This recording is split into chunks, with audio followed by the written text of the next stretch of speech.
Pan card हमारी कई financial services के लिए काफ़ी ज़रूरी है, ये तो आप जानते ही होंगे। लेकिन अगर आपने अभी तक अपने पैन कार्ड से जुड़ा हुआ ये ज़रूरी काम नहीं किया है तो आपका पैन कार्ड इनएक्टिव हो सकता है, जिससे आपको पैन कार्ड से जुड़े काम करने में आगे आने वाले समय में परेशानी आ सकती है, क्योंकि सरकार पैन कार्ड और आधार लिंकिंग को लेकर काफ़ी सख्त है। और अगर आपने 1 जनवरी से पहले ये काम नहीं किया तो आपको इसका असर साल की शुरुआत में दिख सकता है, जिससे आपकी banking, salary transfer, tax filing से लेकर इन्वेस्टमेंट से जुड़े कई काम रुक सकते हैं। कैसे बचा जा सकता है इस परेशानी से, आइए जानते हैं इस रिपोर्ट में, क्योंकि आपकी एक भूल से आपको बड़ा नुकसान हो सकता है। सरकार ने पैन कार्ड और आधार लिंकिंग को लेकर ज़रूरी नियम लागू कर दिए हैं और अगर कोई व्यक्ति 31 दिसंबर 2025 से पहले पैन कार्ड को अपने आधार कार्ड से लिंक नहीं कराता तो 1 जनवरी से वो अपने पैन कार्ड का इस्तेमाल नहीं कर पाएगा, क्योंकि उसका पैन कार्ड इनएक्टिव कर दिया जाएगा, जिससे बैंकिंग से लेकर टैक्स तक के मामले फंस जाएंगे। आपको बता दें कि भारत सरकार और केंद्रीय प्रत्यक्ष कर बोर्ड यानी कि CBDT ने पैन कार्ड और आधार को लिंक करने का नियम सभी नागरिकों के लिए जरूरी कर दिया है। पैन कार्ड और आधार लिंकिंग की आखिरी तारीख सरकार द्वारा 31 दिसंबर 2025 तय की गई है। उसके बाद जिनका पैन और आधार लिंक नहीं होगा उन सभी के पैन कार्ड 1 जनवरी 2026 से इनऑपरेटिव हो जाएंगे, यानी किसी भी काम नहीं आएंगे। वहीं जिन लोगों का पैन कार्ड साल 2017 से पहले या आधार एनरोलमेंट ID के जरिए बना है उनके लिए लिंकिंग सबसे ज़्यादा ज़रूरी है, क्योंकि 1 जुलाई 2025 के बाद नए पैन के लिए आधार का ऑथेंटिकेशन अनिवार्य कर दिया गया है। अब अगर आपका पैन कार्ड 1 जनवरी 2026 से इनऑपरेटिव होता है तो आपकी इन सेवाओं पर असर पड़ सकता है, जिसमें पहला है ITR फाइल ना कर पाना, क्योंकि ITR भरने के लिए पैन कार्ड बेहद ज़रूरी होता है और अगर आपका पैन कार्ड इनएक्टिव होता है तो आप अपनी ITR फाइल नहीं कर पाएंगे। साथ ही आपके पेंडिंग रिटर्न्स भी प्रोसेस नहीं होंगे। आपकी ITR फाइल नहीं होगी तो अगर आपका कोई टैक्स रिफंड बनता है तो आप उसे भी क्लेम नहीं कर पाएंगे और आपकी ITR प्रोसेसिंग पूरी तरह से रुक जाएगी। इसके अलावा आप नया बैंक अकाउंट नहीं खुलवा सकेंगे। क्रेडिट व डेबिट कार्ड बनवाने में भी आपको परेशानी आ सकती है।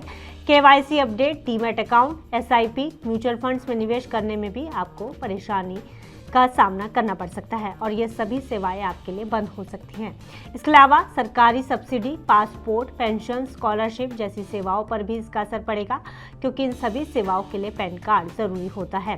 साथ ही नई इन्वेस्टमेंट, लोन, शेयर ट्रेडिंग या अन्य फाइनेंशियल एक्टिविटी भी बंद हो सकती हैं। हालांकि आपके पहले से जमा पैसे पर इसका कोई असर नहीं होगा, लेकिन आगे आप कोई ट्रांजैक्शन नहीं कर पाएंगे।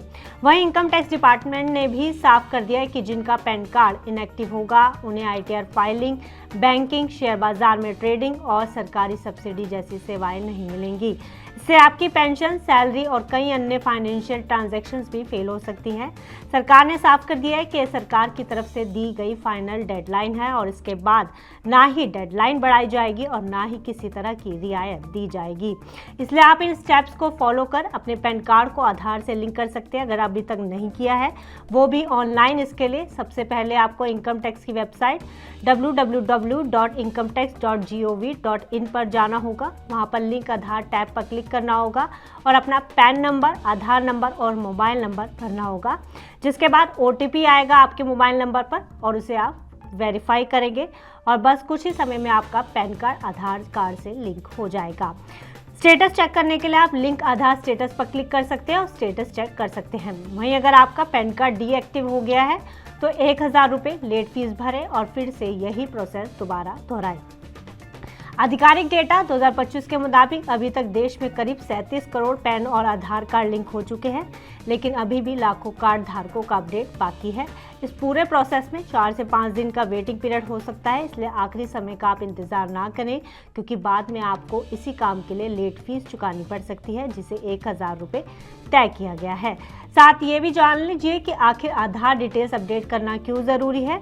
UIDAI ने साफ किया है कि आधार में दर्ज नाम, पता, जन्मतिथि, मोबाइल नंबर और बायोमेट्रिक्स वक्त वक्त पर अपडेट करना ज़रूरी है और पैन कार्ड से आपके आधार डिटेल्स मैच होनी चाहिए। अगर ये डिटेल्स पुरानी या गलत हैं तो इससे पैन कार्ड लिंकिंग में परेशानी आ सकती है और आपकी कई सेवाएं फिर से बाधित हो सकती हैं। इसलिए जानकारियाँ UIDAI पोर्टल पर घर बैठे ऑनलाइन आप अपडेट कर सकते हैं, जैसे नाम, पता, जन्मतिथि, मोबाइल नंबर आदि। ये प्रोसेस पूरी तरह से डिजिटल है और इसके लिए आपको कहीं भी जाने की ज़रूरत नहीं है। वहीं बच्चों के लिए 5 और 15 साल की उम्र में बायोमेट्रिक अपडेट कराना जरूरी है, जिससे उनका आधार कार्ड अपडेट रहे और उनके स्कूल कॉलेज एडमिशन और बैंक अकाउंट खुलवाने में कोई परेशानी ना आए। इसलिए बिना देरी करें एक बार चेक कर लें कि आपका पैन कार्ड आधार से लिंक है या नहीं, क्योंकि बाद में यही भूल आपको भारी पड़ सकती है और इसका असर आपकी कई फाइनेंशियल सर्विसेज पर पड़ सकता है। फिलहाल इस खबर में इतना ही। आप बिजनेस से जुड़ी अन्य खबरों के लिए देखते रहिए मनी 9।